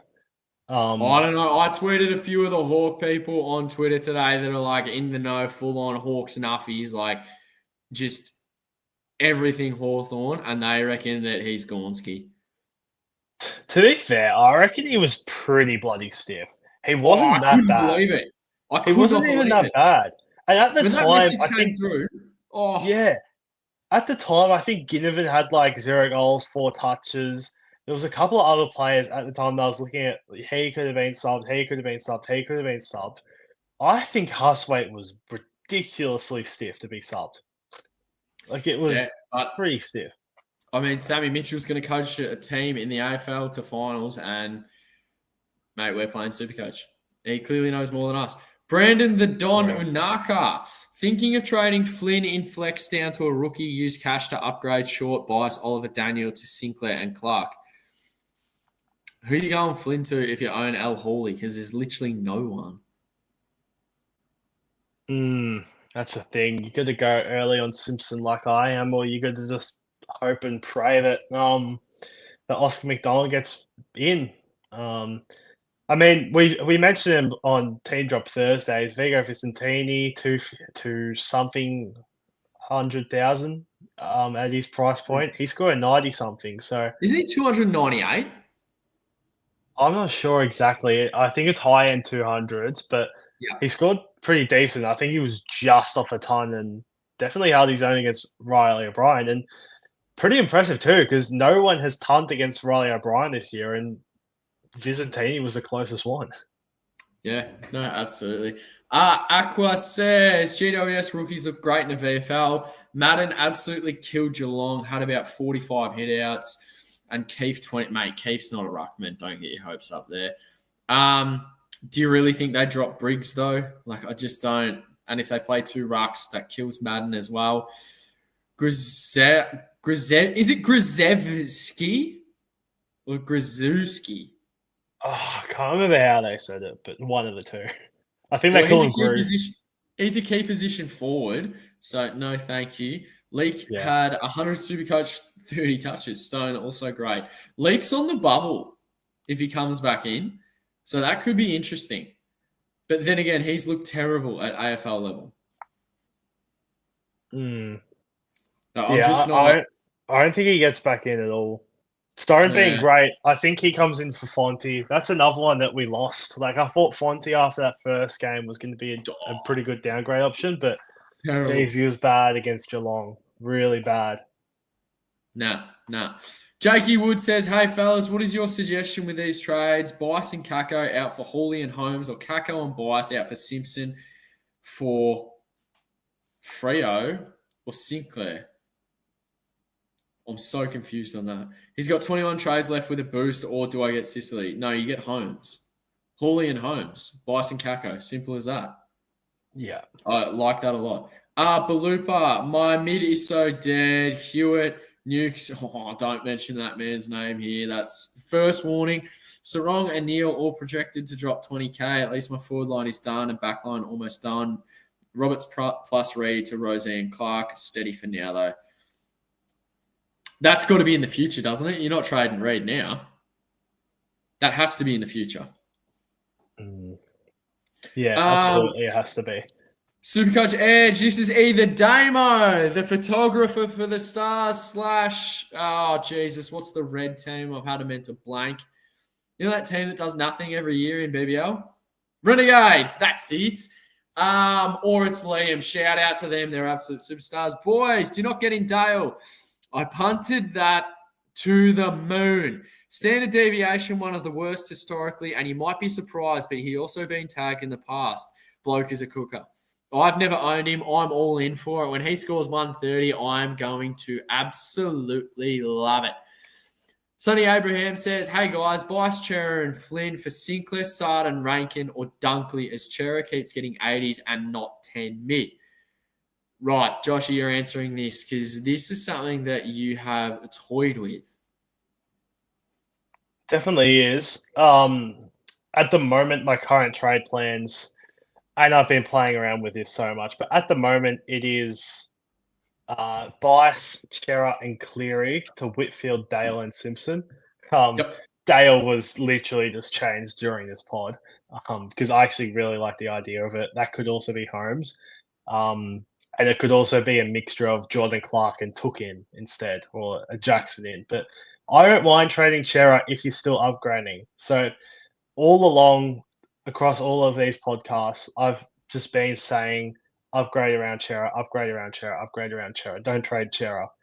But I think now 3 sub-85s in a row, if you're doing a trade like this where you're still upgrading someone, but you're also as a luxury going Chera up, I think you can do it now, especially with him having the first buy, the worst buy, and a high break even.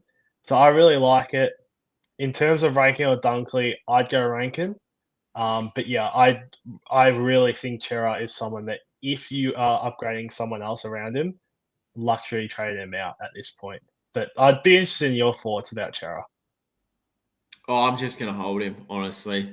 Yeah, and that's I fair enough just too. upgrade around him. Upgrade around. Yeah. Like, my mids are disgusting. I've got Lockie Neal that's scared of the football. Dacos literally got, injured and then played forward, so he was cooked. Newcomb, oh my God. If we're talking about potatoes, put a target on that man's back because he is spud number one. And then and then Zach Merritt got tagged and played forward. So Dacos was terrible. Merritt was terrible, Supercoach wise. Lockie Neal was scared of the football. Newcomb, I don't want to talk to him. Chera was my second highest mid scorer. Guess who was my top? Have a guess.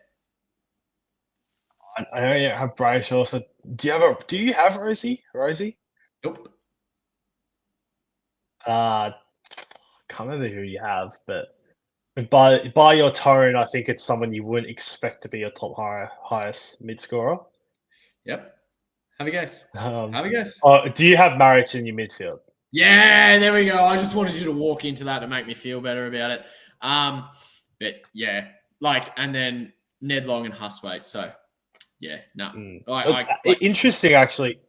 It hasn't been a single question, but we are Raves Trade Mondays. I don't have him, but is it Ned Long trade time with a break even 76? He's more than capable, but do you cash him in now?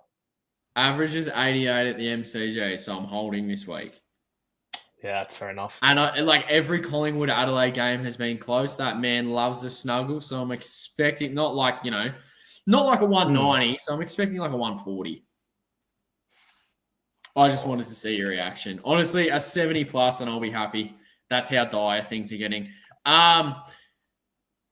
Supercoach Edge says Size Nuke has the worst standard deviation. Oh, mate. You want to talk about Jai Newcomb? Hit me up. Aqua says 2 weeks now of looping Real out of rage. May as well just take the E off him. If Gross gets a full 120, he'll score better. Joshy, take the floor here and tell me what you say to everyone that considers Matty Real. He does this every year. He starts the season 130 plus across 6 games, and then he just turns into a spud again. Yep, literally. Cheese, this is in response to me saying, who loops? I just don't get this, but props to you. He says that he felt Lindsay was going to be, mate, just go and stuff yourself. Mikey Z, boys, I'm going to do Oliver to Tom Green at 544K. Caleb Daniel to Cooper Simpson leaves 377K for next week to double upgrade. Good idea. I don't hate that. I really don't hate that. I like it. Yep. I like Wonderful. it a lot. Any interest in Tom Green? Any interest in being hurt again? Fairly sure GWS midfield run is decent for the rest of the year from Jakey Sharp. Shout out to you, you absolute superstar. If you believe that Tommy Green's going to get 30 plus every single week, you lock him in because he needs that to score well. And I'm not saying that he's not going to get that, but if you personally think that he can do that week in and week out, then you just go for it. But a cheeky little side note, I like Ed Richards for a touch more. Ed Richards is going to cook. He is going to cook. Actually, he kind of looks like you a little bit as well. Oh, of course he does. No, in all seriousness, I have had a look at Tom Green. because I'm looking in that range as well. It actually might surprise you. I think he's gone under the radar a little bit this season. He's only had 2 sub-hundreds, and he's averaging Yeah, no, 109. he's been good. He has Like, been good. he's had a really consistent year. And that's against, like, tougher opponents as well. Like, Mhm. yeah, he's played your West Coast and Melbourne, but he's also gone 117 against Adelaide, 125 against Geelong. Like, he's had a really good season. The run coming up, not too bad. Like, he's in his next 3. He's got Carlton and Richmond coming up. They've given up a few points this year. He's also got West Coast and North in his run home as well. I don't hate it. I really don't hate it at all. Neither do I. As I said, if you Yeah. think he's going to get 30 plus each week in and week out, you go there. You go there. Aqua says he was going to take Marrich's VC score, but the twat waited until the fourth quarter to score well. And he's about 5 minutes too late to put Leake on field. Oh, what a disaster, because he had the C on Sherry anyway. 67 points in the final quarter. Marich, the man of dreams. Flag Blues 5. Yuck, name. Thoughts on my trade outs? Bice, Kako, and Clay Hall, and Inza, Marich, Buse, and Simpson. Change Buse to El Hawley, and I'd give that the tick of approval. Yeah, I would too. Wonderful. Maxine's 23. Have Daniel, SPP, Bice, which 2 are gone? SPP and Bice for me. Yep, I'm the same. Layla, Daniel to Whitfield and El Hawley, or use last boost to add prior to Sinclair? No, do the first option.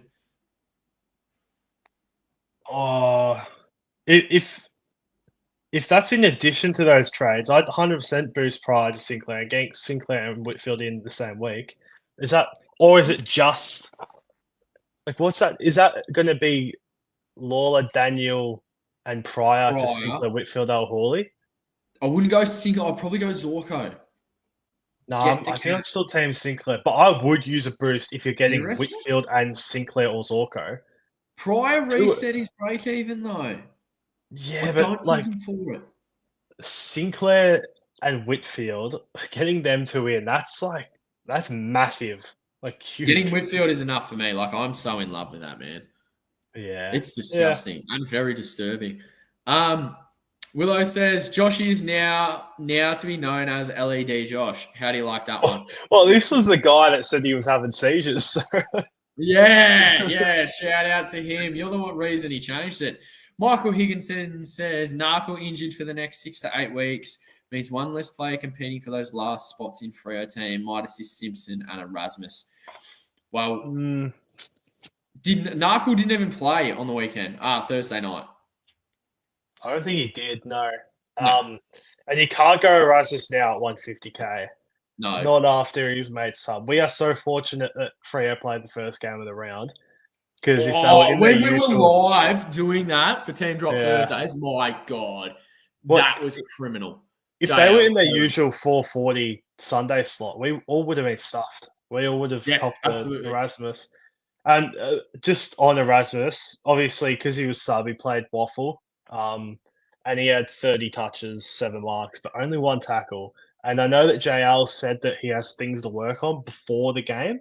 And that was probably the writing on the wall that he would be sub, but maybe that's what it is, just some defensive pressure. And O'Driscoll played in that game, but O'Driscoll wasn't that great. I don't know if he only played a half, but he only had 17 disposals in the goal, and 11 of those 17 touches were handballs. So maybe he's not straight in, but I don't know if that was a full game or not. Wonderful, mate. Tague? I've got no Taj. No clue. Tague Collins says O'Sullivan, Bice, and Daniel to Whitfield. Yeah, you sold me here. Done. Lock it in. Whitfield, Sinclair, and El Hawley. Are these good trades? I want to get Dunkley in as well. I would do that. Yes. I would too. Wonderful. Aqua says, I guess you're right. I'll just hold Bice another week with his fixture. I think I have to sell Hewitt to afford Sinclair / pretty much anyone really, though. If no Sinclair, who do we say next best? 550 and under. It's a certain Bulldogs halfback. His name is Bailey Dale, and he's going. Joshy, where? To the moon! Yes, we are. That's my opinion. Joshy, what about you? I'd probably go Geordie Clark. I reckon. Oh yeah, good shit. Nah, I'm going with Dale. I'm all in. I've dug me grave. I have to select him. Like, wouldn't that be mental if I just pivoted to like someone dirty? Give me a CJ at 380k. No, we can't be doing that. That's a terrible option. Terrible option. Kev says, "G'day boys. I need to go value for a couple of weeks. I'm going helmet this week. Need to build for Bont, and I'm going homes this week. Go Bailey Dale for cheaper, mate. Jump on with me. Enjoy the ride. It's going to be fantastic. I can't wait to text you after the Dogs have won by 10 goals and Bailey Dale's gone 150 and just purely be so happy. I told you You with 10 me, minutes mate? ago, he's currently traded into my team. I know, but you'll abuse me tomorrow morning for getting you on this train of thought. Aqua says, forgot to mention, I already have Dunkley in a full forward line, but yeah, yep. Kev says, is Verns joining? Need his expertise on pods? No, Vernstrom is sick, so he won't be here tonight, and I highly doubt he's recovered in time. We've been going for an hour and 40, so he's probably asleep, to be fair. But you know he's at. Just DM him. Honestly, just tweet him. He's a wonderful fella. He'll get back to you. Or, even better, go to his channel, like, comment, subscribe, and ask him there. Maybe the real pods were the friends we made along the way, Kevin. Honestly, Aqua, the only friend that I've made is literally no one. I get cheese literally in my DMs telling me about how terrible John Newcomb is, and I think I've made one. I think I've met a true brother, and then he sends me a picture of him looping him and just rubs it in. So if you've made friends, that's wonderful because I've got none. Bont in round 13 looks like a lovely pickup off that 90 with 2 weeks of that score on his system and the buy. Absolutely. 100k up from Washcroft is lovely. Yes. Is Ned Long's season over? If he doesn't do something this week, it will be. Danny Green says, I started Jackson and held him for 1 week with Hammy, then traded it as I was going to hold, but looked into it and thought I'll trade, regretting every bit of it as I traded to Flynn. Joshy, you're the Jackson man. What are you thinking on this? It's so dependent on Sean Darcy. I'll be watching that Freo injury report tomorrow night like a hawk. Very strange. We haven't heard a single thing about Darcy yet.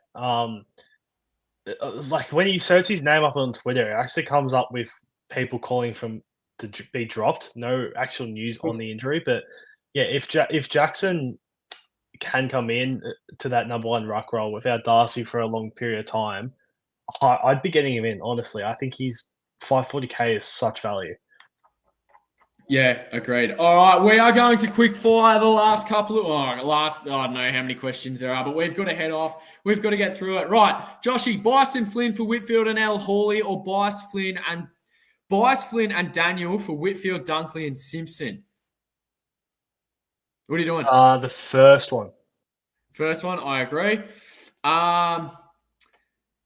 Apparently, Huss was only subbed to put pressure on track by bringing McGuinness to him and bringing in McDonald. I hope so. Newcomb and Day Siamese twins together, 190 points, 130, 160. But which one's getting the 130 every week? Honestly, it's probably Day, who's not even playing at the moment. Aqua says they took off HH so they could bring Bailey McDonald up forward and move McGuinness into the mids to stop the influence of Track, who had been, of course, been on Bog up to half time. I know, but that's still warning bells. Balupa has Bias, Daniel Cleary, Kako, Hewitt, all on the chopping block for him. Who would you pick? One of Bias/Daniel is going to sink. My mid has 3 fielded rookies right now. I would ditch. Bias and Kako. Yeah, understood. Placey says, hey, boys, shout out to you, mate. You're a fantastic human. Worth going Flynn and Daniel to Jerry and Simpson. He's already got El Hawley, or worth going Bice, Daniel and Flynn to Sinclair, Nick Martin, and Simpson for a double upgrade. Joshy, what are you doing here? I like the double upgrade. Something I'm thinking, so I'd go the second one. Yep, perfect. Balupa likes Ed Richards, but there are round 12 bye turned him off it. Yeah, I see a lot of people have got that issue, but I don't. Maybe that's why I'm going so badly, and all the decent players are from that bye. Tones, absolute legend, Mafia boss himself, says SPP, Bice, and trainer to Jerry, El Hawley, and Brock. Joshy, you ticking this off? No, I wouldn't be getting Brock. McGovern back this week. I think we might see him dropped, although he actually wasn't that bad, but wouldn't go anywhere near there. Yep. Balupa says, would you bring in Clark this week for Bice? Sinclair for Daniel and down one of the aforementioned rookies for Hawley so I can go Lindsay up to L. Jackson next week. Round 12 rookie down and Roberts to Dacos. Yes, I would. Are you ticking that off? Yep, I am. Should I trade Daniel for Bont with 300k in the bank? Yes. Yeah. Thoughts on Nick Martin? We've given it. Best defender to grab at 550 and below. He's got Sinclair, Zorko, Sinclair again. Dale already. Is it Shees, Clark, or Naz? Shees, Clark, and Naz in that order for me. You, Joshy? Yeah, perfect order. Oh, my God. We're still going. Bice Daniel Davidson out for Rankin, Sinclair, and rookie. Yes.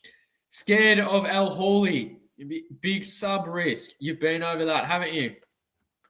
Yeah. Cheese says Hugh McCluggage, the most underrated Supercoach option of the year. Dude is on fire. I think we can both say yes to that. Yeah, he is. Primordial or Quasar. It's so hard to pick trades with Scobes, extreme hate or insane love of every player. There's no in between. Mate, you will get the raw emotion here. We don't sugarcoat anything, unlike other, I don't know, Joshy's opinion.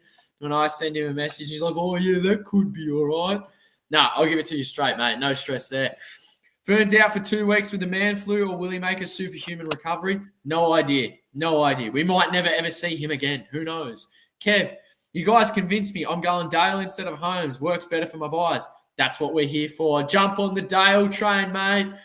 Aqua. So we're locking in Dale. I've just realised that when Dale spits out a 55, the amount of hate... You're stuffed. You're gone. You are gone. Yeah, it's no different to any other evening on Twitter. Thoughts on LDU? 500k and got Richmond, Collingwood, and West Coast next 3.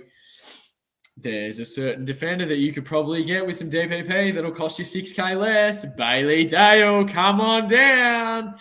Problem with LDU is that he's LDU and you can't trust him. Yes, but if you don't get LDU and you get Bailey Dale, that's not going to be a problem, is it? Best rookie of the week, Joshy, we've covered that, yes? Yeah, it's Al Hawley if you rogue item, then Cooper Simpson or Omac if he's in. Wonderful. Placey, is it fine to go without Jerry? Yes, it is. Had the chance to see him last week, but couldn't due to Erasmus sub, forcing him to get Boxall. Yeah, that's stiff. Rao worth less than 5k more than marriage. God, he hates Gold Coast so much. Willow says, miss Verns, but you guys have done great. Love your stuff. Keep it going. Get well. Verns, 1 more. Oh, God, 2 more. Hoping for Dale for a 150 week as an owner. Placey, so am I, mate. That's about 25 unders. Quality show, fellas. Have a great week. We are done, Joshy. Where can the listeners find you? JG 232 _ on Twitter. And you can also see me on Team Drop Thursdays with yourself on Thursday night. Absolutely, you can. If Bailey Dale goes under 70, you can all send abusive messages to me at Scobie __. Thank you so much for everyone that's here. Please check out the website. Check the third man up, boys. Their rookie dump. Captaincy info articles is fantastic. I will be so surprised if Bailey Dale's not in there. But yeah, it's been a wonderful stream. We've been on for 1 hour and 48. My voice is gone. I'm tired. Let's go to bed. No more abusive messages, Joshy. And if anyone loops Giant Newcomb like Cheese does, you can go and royally get stuffed. Enjoy the evening. Have a great night. And we'll be back here, as Joshy said, Thursday night, 6:20, Team Drop Thursdays. And make sure if you get on Bailey Dale, come back here next Monday and we'll all be happy owners together. We're done. Goodbye. Enjoy. Have a great evening.